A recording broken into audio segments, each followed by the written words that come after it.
Let's go. All right, welcome to the For the Love of Language podcast. I'm EJ.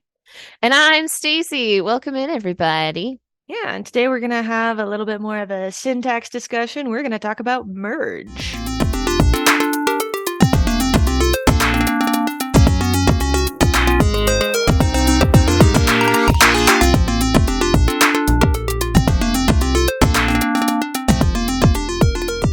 Yeah, we're gonna talk about merge. So I'm gonna start off with a story of like what got me interested in bringing up this subject because as anyone who has like listened to the podcast knows, I'm not really a syntactician. Although I am well educated in syntax, I'm not really a syntactician, so I don't talk about it a whole lot. But I had a recent experience that brought it back up in my brain, and I got really excited about it because as a concept in just like in talking about how our brains work and the computational link to language and all this stuff, there's a lot to be said on the topic of merge. So I'm going to tell a story real quick so we can kind of introduce our viewers to the concept of merge. Like, what even is it? So once upon a time, Stacie streams on Twitch as Stacie the Linguist and has recently gotten involved in some tabletop RPG gameplay, including a cyberpunk show called Kill City Sinners.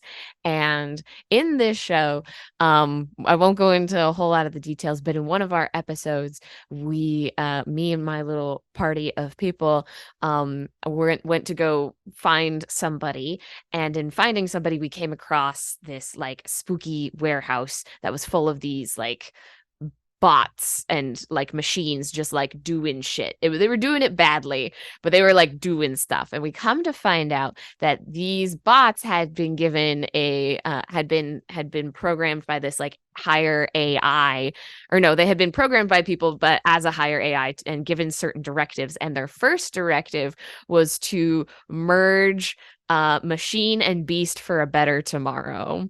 And then they were given other directives, but the spooky part was that once the first directive was given, then they went and the bots went haywire and started physically like combining machines and people and animals together, and it got really spooky. And so there was a little bit of like a horror aspect to it, but it was this whole concept of like merge and how these bots had gotten stuck on this concept before any other directives could be given. And I found Mm. that very fascinating as a linguist. So for a few different reasons. So the concept of merge is essentially take one thing, take another thing, stick them together, and you get a new thing. And that's merge. And like the reason in the game why the bots got stuck on merge was because they started attacking people and the people couldn't physically put in the new directive. But the interesting thing about merge is that it is inherently recursive, Mm-hmm. which means that it can just keep repeating. Like as long as there's two things that you can stick together and get a new thing, it'll just keep doing it. And recursion is like one of the first things that we humans kind of like realized about how language system works is like you can technically just keep a sentence going on forever and ever and ever if you want. Right. And I think that's a really interesting thing because even with recursion, it doesn't always have to be something new per se Mm-hmm. that you're adding to it. Like if you have A and B that you're adding together that create C, then you can add A to that again Mm-hmm. and create D. Like you can keep going. And you gave the example of forever and ever and ever. You have things like the cat in the box in the house in the city in the world, like where you can just like keep adding Keep stuff. adding to it. Yeah, you can keep adding, and you can use like contractions. You can have cats and dogs and cats and dogs and cats and dogs, right? And it can just like keep going forever and ever. But the way that we're able to do that and get this recursion process going is through merge. And Mr. Noam Chomsky himself was one of the people who coined this concept of like merge being the most basic of linguistic like functions.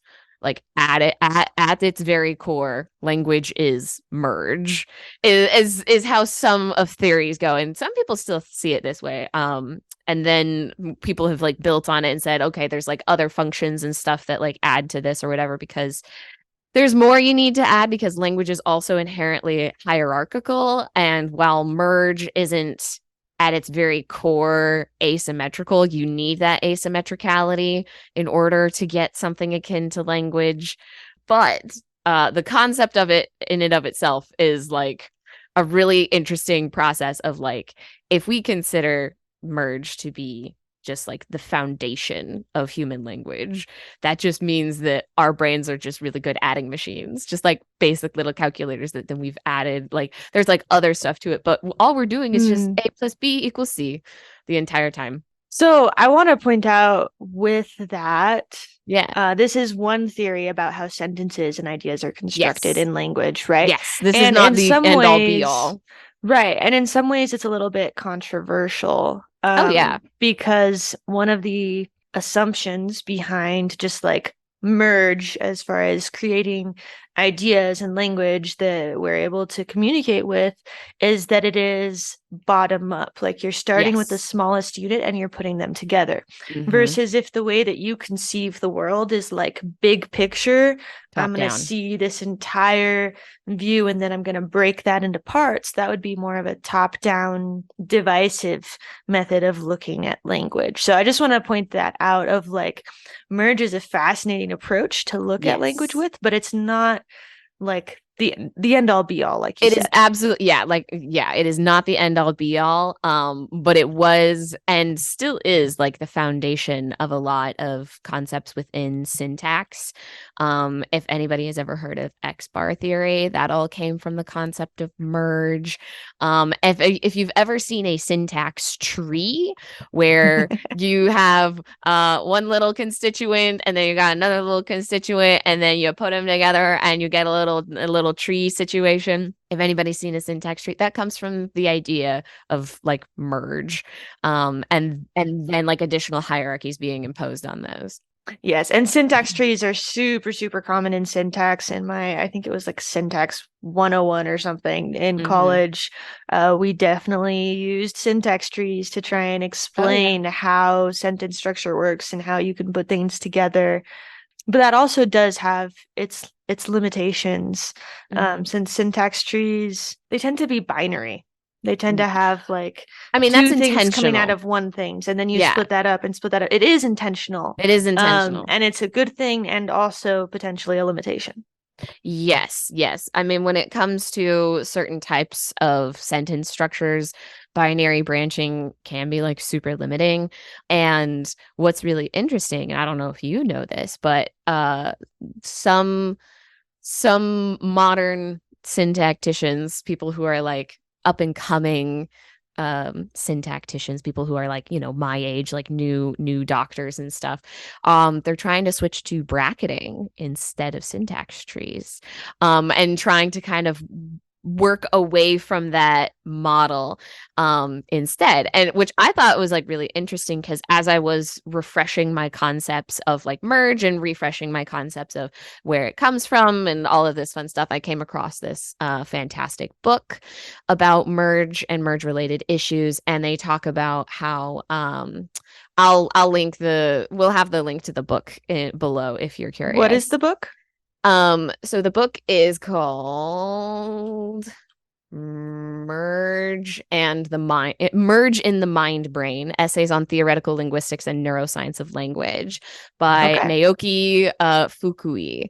It's really well written book. I've enjoyed skimming through what I've read thus far, and they talk about how there was this discussion of especially when Chomsky first came out with merge, about merge and then the additional function of embed, which is something that you would hear more about in like a bracketing structure than you would in like a tree structure, because embedding in a tree structure, it would be like a lot harder. Like it's easier to visualize, but like I've always associated like embedding with like bracketing as opposed to Hmm. embedding within like a tree structure.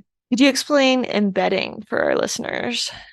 Let me see if I can. I'm going to try and do it in a way that's not too complicated for both the viewers and for myself, because I've seen it in like purely theoretical terms, but I want to make sure it's understandable for all of us.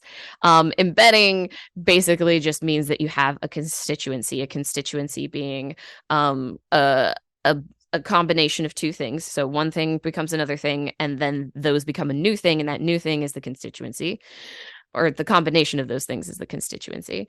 So you have a constituency, and something comes into the constituency and embeds itself into it. So it's like, hey, I'm a new thing. I'm instead of going to be A plus B equals C, it's going to be A plus B plus D equals C.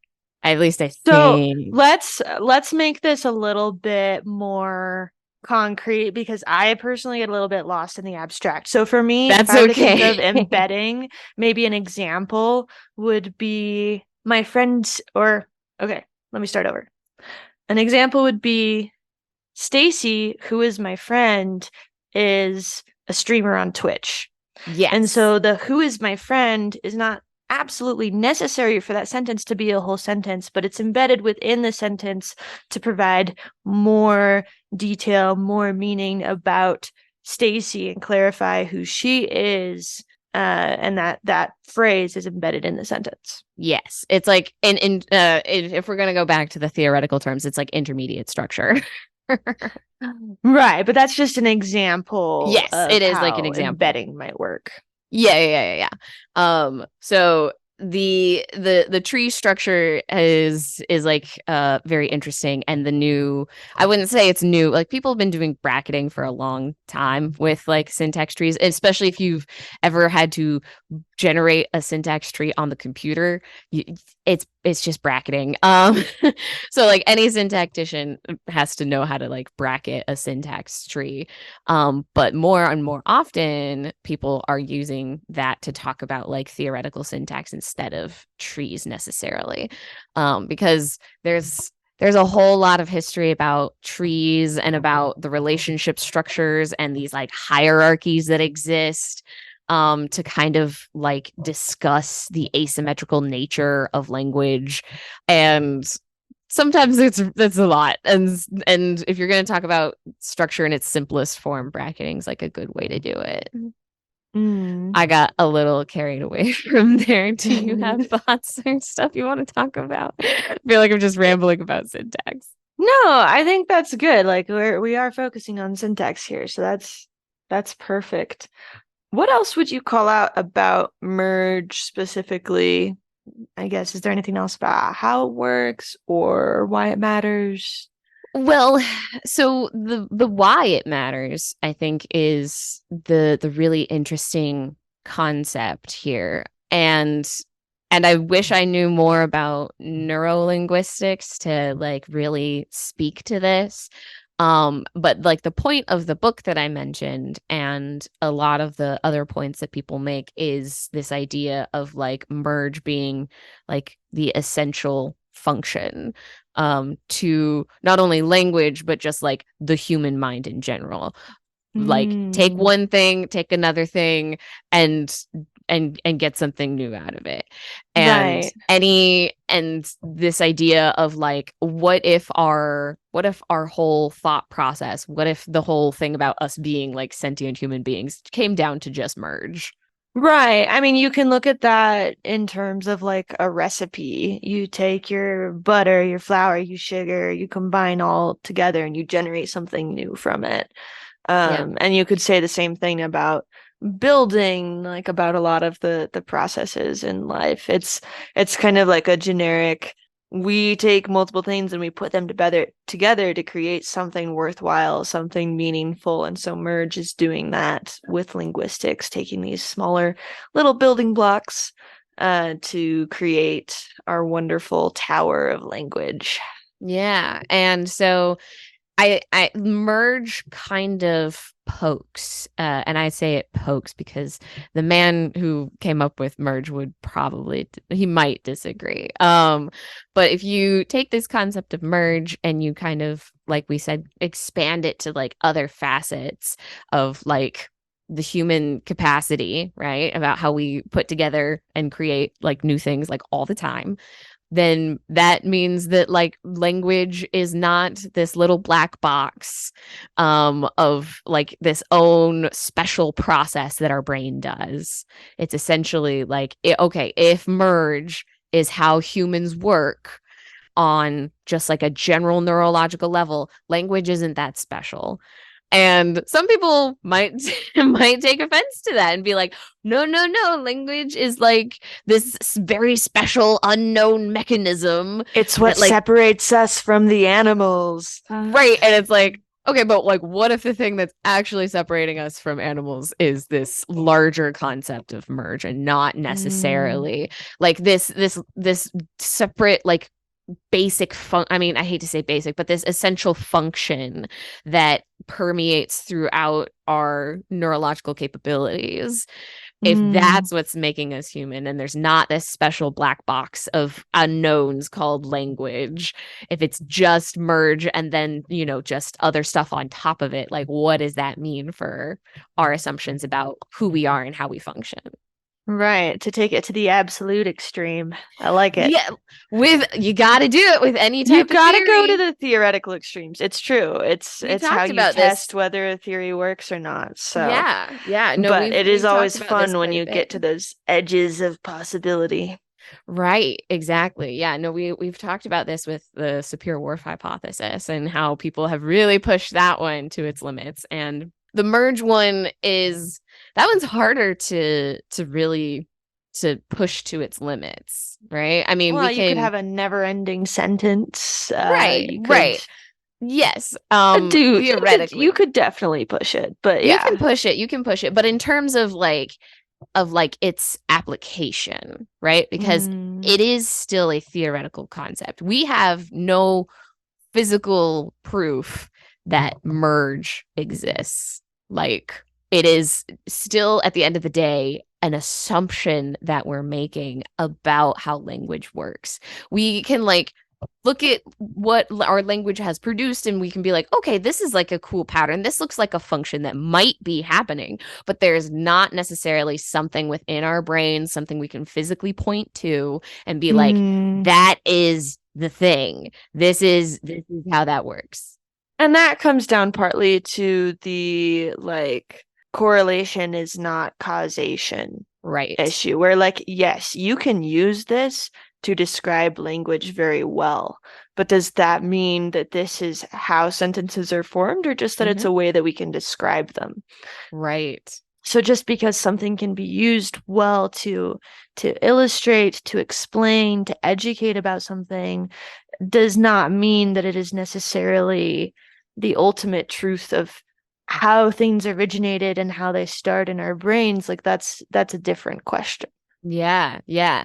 And this is where you get into the like fun philosophical aspects of like linguistics and language and like will we ever be able to like understand what is really going on in our own thought Mm, processes because the only thing we have is at the end of the day like self-reflection and observation. We can observe other people and we can think about our experiences and kind of like go into our own heads so to speak, but like right. that's still like that's different from taking a rock and putting a measuring tool on top of it and saying this rock is so many inches long and that is just like a fact, Hmm. like that is a rock Absolutely. fact.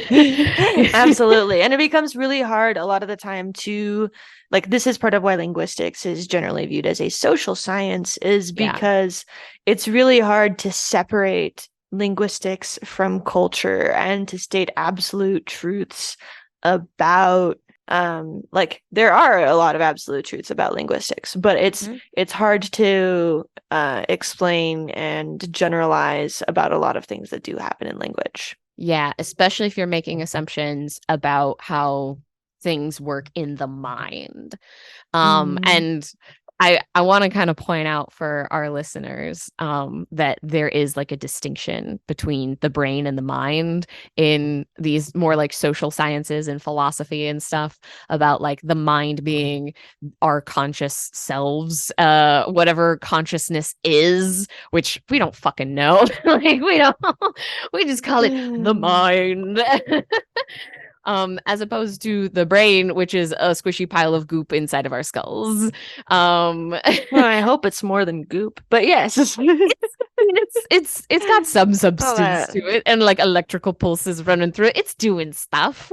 Um, but we inherently kind of see this distinction between just what our brain is physically doing and whatever it is this like consciousness of the self is, and how Mm, those things are, we know they're connected somehow, we just we don't have all the pieces. And so philosophers are working on finding out about the nature of the mind itself and how that's like connected to everything else, but linguists are trying our best to to try and hmm. connect language and the brain and the mind and trying to understand what is making us tick. And Right. we're like when you think about it in those terms, all of the other little nuances of linguistics is like spaghetti against the wall, sort of, so to speak, of just like we're just kind of trying a bunch of stuff and seeing kind of like what makes sense given what our understanding of ourselves is. But like it might be some time before we have any solid evidence, if any, about what's going on inside of the mind. Yes, which honestly, I kind of prefer it that way. I don't Yeah, want my you like a mind little to bit of just be mystery? easily decipherable. But at the end of the day, I think, things like merge, embed, like these actually defined syntactic functions are important to understand if you want to go further into the realm of syntax. You can definitely do a lot of really cool stuff with it. But I don't Yeah. think I have anything else to add on that.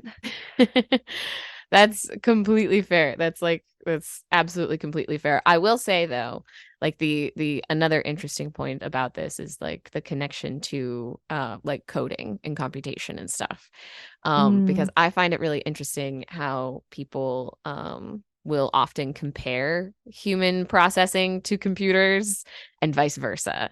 And I think we've talked about this mm. a little bit. I think we have a little bit because we had our episode on programming languages. Yeah. And personally, as a programmer and a linguist, I think that those connections tend to be exaggerated Oh, 100%. because, and I've said this before, but programming is very, very strict in a lot of ways as far as syntax. Like, yes, there are variations in how you can write code, but you can't just like say things differently and make random mistakes and still have your program run. Like there's cases Right. where you're missing a semicolon or And it you will mess have everything a up. slight typo and like your program will not work, Oh period. yeah. I have generated hundreds of errors because I missed a comma.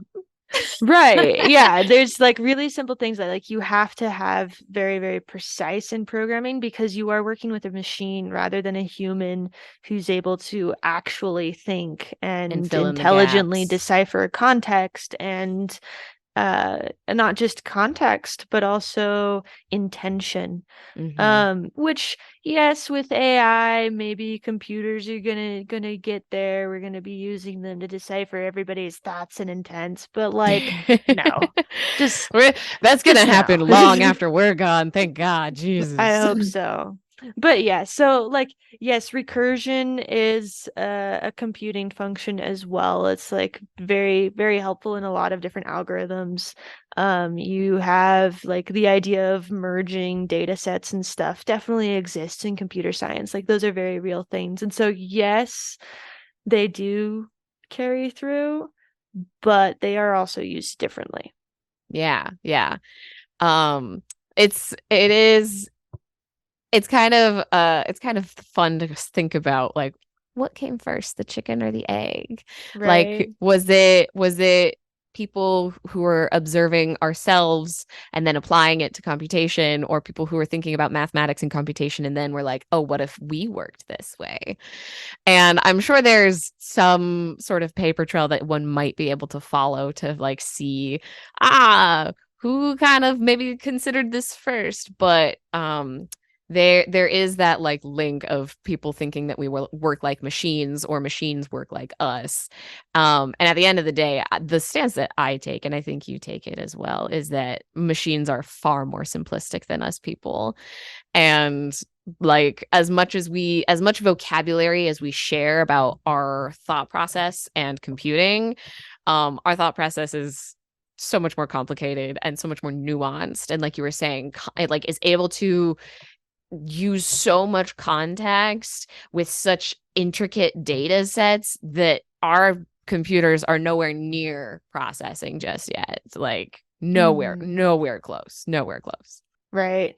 So yeah, it's definitely an interesting question. I think there's applicable similarities and there's lots of differences, Oh, 100%. but I do think the connections are frequently exaggerated. Oh, yeah. Yeah, for sure. For sure. Well, I think that's all I have to say about merge and some of these other concepts. I appreciate you indulging my my little lecturing, my little gushing about this fun connection that popped up into my life. And I was Oh, just like, "Oh my God, merge." no, it's fantastic. So thank you for listening. Follow us on Instagram at For the Love of Language. Leave us reviews wherever you're listening. Rate us, contact us. We'd love to hear from you. And until next time. Hit us up with any questions you have. All right. They can be really complicated. They can be really simple. We like to hear from you. Absolutely. So till next time. Bye.